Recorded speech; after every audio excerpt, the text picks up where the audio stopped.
How's it, boys and girls? The putting green. So it's 27 July and this thing is looking great. A couple of things have happened since we last had a look at this putting green. I'm gonna be honest, I haven't done a whole lot to this putting green besides fertilizing and maybe plant growth regulator. So I think it was pretty obvious that the entire country for the last 3-4 weeks has been freezing cold. And I am quite surprised how well this green has reacted to the cold weather. Maybe not the greenest it's ever been, but it's actually slowed down quite a bit, but still keeping on going, and it's just awesome. The ball is rolling fantastic. Have a look at this, guys. Okay, that was maybe a little bit hard, but just look at this. I just want to mention a few things about the development over the last few months. This, like I said, I haven't done much, but this green has really developed in quite a unique way, and I'm going to tell you what my thoughts are about it. So the first obvious thing is, I'm going to throw a ball. Just have a look at that bounce. Right guys, I'm going to try and get nerdy here for a second, and excuse me if this message doesn't come through properly. Right, so this green right here is definitely generating a lot more bounce than it did a few months back. Now I've been playing golf for I think 23 or 24 years now, since I was 6 or 7 years old. And through this many years of playing golf, I've learned a couple of things of putting greens. So firstly, if there is quite a lot of bounce, it means that just below the leaf blade of the grass, there's quite a lot of organic medium. I don't want to say the word thatch because that automatically sounds negative, but what there really is a little bit more organic matter, and that is what is creating a little bit more bounce. This thing is not bouncing like a tennis ball, but it is bouncing a little bit more than it used to. When the ball is not bouncing at all, it normally indicates to me that the greens are quite sandy and the people are adding quite a lot of sand. So what it's doing is it's giving you quite a dead bounce, and the ball is rolling much faster, or starting to roll much faster, instead of bouncing, and then rolling. And also on the flip side, a more bouncy green gives me, in general, a little bit more spin. And that I can definitely see when chipping and practicing at this green. Now on the flip side, with sandy greens, you get that dead bounce and then it just kind of rolls out. You don't get that tup and that check. So that's quite interesting. Did you see that bounce?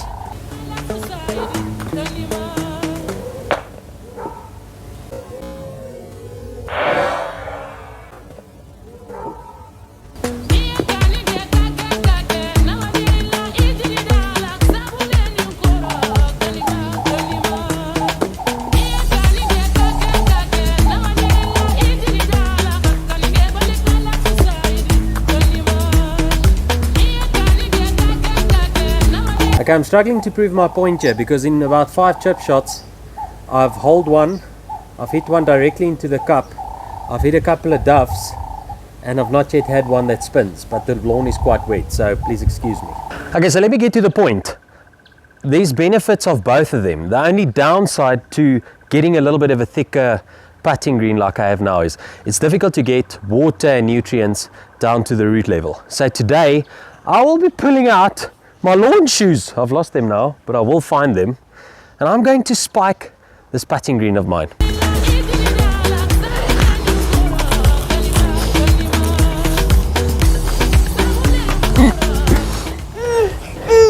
Ja, ek weet, ek moet nie. Dis embarrassing.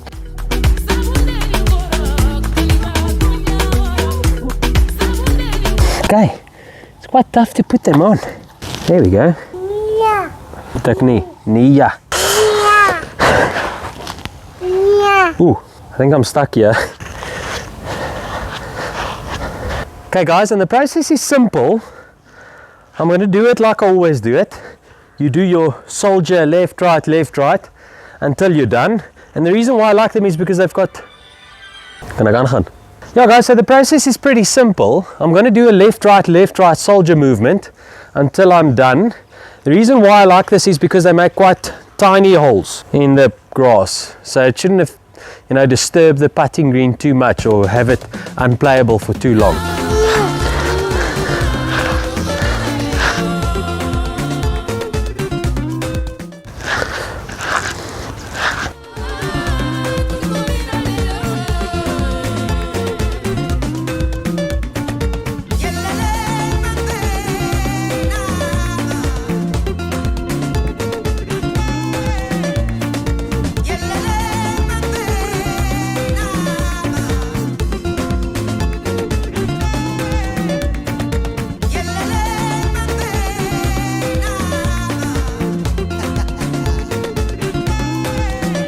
Yeah guys, so all went well there. I have finished the entire green. One worrying thing, which I thought was the healthiest part of this green, what has actually happened, I'm so thankful that I'm doing this now. When I'm stepping into the soil with the spikes and lifting up, I'm actually lifting up actually the entire root mass of this. Check there guys. I think what has happened here is I'm putting down water. The water is not filtering through the grass effectively enough, and then I'm shortening my root system, so it's kind of returning back to the top where the water is all the time. So I'm going to change my water cycle to maybe once every third day. I've watered almost every day on this green, and I think I didn't do this thing any favors. And as well as what I've done now should do the world of improvement to this. It'll help the water, the air to get down into the root system, and then the roots will follow the water and go deeper, because this really doesn't look good guys. Check here. I can literally lift this thing up like a sod. I've got this Lawscorp ICT, which is basically a liquid fertilizer 634. I've got 500 mils of that in there, so that gives me about just under 50 grams of nitrogen over this 20 square meters. I've also added some soil improver, which is just a wetting agent. This is really just to try and help the water to filtrate through. The holes will already make a big difference. And I've now decided, which I wasn't going to do because I quite like the bounciness of it, of the green, but I might come in 2-3 weeks when the holes have recovered and then just give it a light scarify to open that top up again, and maybe add a light layer of sand.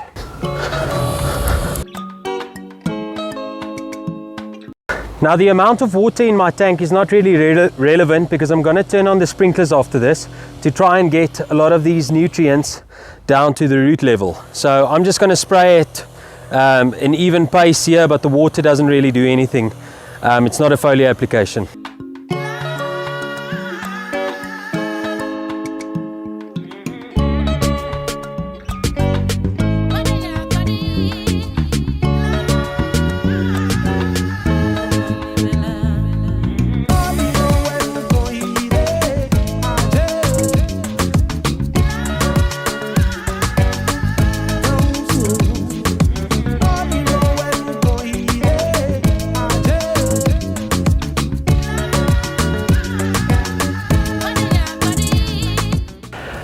Right guys, so that's the holes, and I've also applied that fertilizer now. It's, as I said, it's a, what is it, a 634. I would have liked to add something like a 232 to really boost the roots, you know, with a lot of phosphorus in it, but I just don't have something in liquid form to do that. But I will keep adding stuff that'll help for the roots. Maybe even a kelp application would do the trick. I just don't have kelp at the moment. So I'm going to immediately put a lot of water on here. Normally I've got about a 6-minute cycle. I'm going to probably bump it up to about 10 minutes to really flush that water into the root system now guys. This wetting agent should really help, and I couldn't have done this at a better time. In fact, it's far too late. I should have probably done this 2-3 months back to really get some root growth. I'm actually quite surprised after this cold weather. I mean, we've had a week with not one evening above 0 degrees. Some nights even -4, -3. And this green is still ticking along. So there's definitely still some growth. So I can definitely still play around with it. Every time that I mow, I'm probably mowing around 3 times a week. And I'm still cutting off grass all the time. Not a whole lot, but still taking off some grass. Let me get the sprinklers on.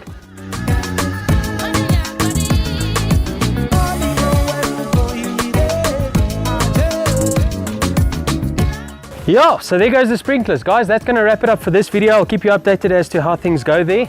The lawn is looking fantastic. Since I've done 3 fertilizer applications, 2 liquids and 1, you know, not pellet, what do you call it? Granule chemical fertilizer application. And it is really popping in color right now. Guys, thank you so much for watching. I really appreciate it. Thanks to the guys who are supporting the online shop, these caps and fallies and all the things. I really appreciate your own. Thanks for liking and subscribing, and I will see you in the next video. Bye bye.